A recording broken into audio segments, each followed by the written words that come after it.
ഇന്നത്തെ പൊതിച്ചോറാണിത്. അതിൽ നല്ല ചൂട് ചെമ്പാവരി ചോറും തൈരും നല്ല വാട്ടിയ വാഴയിലയിൽ നല്ല തേങ്ങാ ചമ്മന്തി, ചുട്ട മുളക് വെച്ച് അരച്ച തേങ്ങാ ചമ്മന്തി, ഇച്ചിരി ഉപ്പിട്ടു, പിന്നെ നല്ലൊരു മുട്ടയുടെ ഓംലെറ്റ്, ചക്കക്കുരു മെഴുക്ക് പുരട്ടി, പിന്നെ ഓമയ്ക്ക തോരൻ ആൻഡ് കുറച്ച് ഇഞ്ചിക്കറിയും പിന്നെ കുറച്ച് പൈനാപ്പിൾ പച്ചടിയും കൂടായിരുന്നു ഇന്നത്തെ ചോറ് പൊതിയുടെ കൂട്ടാൻ. ഇന്നത്തെ ചോറ് പൊതി അടിപൊളിയായിരുന്നു. വായിൽ കൊതി ഊറുന്ന, വായിൽ വെള്ളം ഊറുന്ന അടിപൊളി പൊതിച്ചോറായിരുന്നു ഇന്നത്തെ.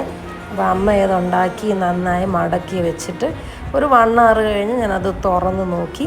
അപ്പോൾ തുറന്നപ്പോഴേ ഒരു മണമായിരുന്നു അതിൽ നിന്ന്. അപ്പം കഴിച്ച് ഫുള്ള് ഇല വടിച്ച് ഒരു അരിമണി പോലും ബാക്കി വിടാതെ കഴിച്ചു തീർത്തു. അപ്പോൾ ഇന്ന് ഇത്രയേ ഉള്ളൂ. Please subscribe.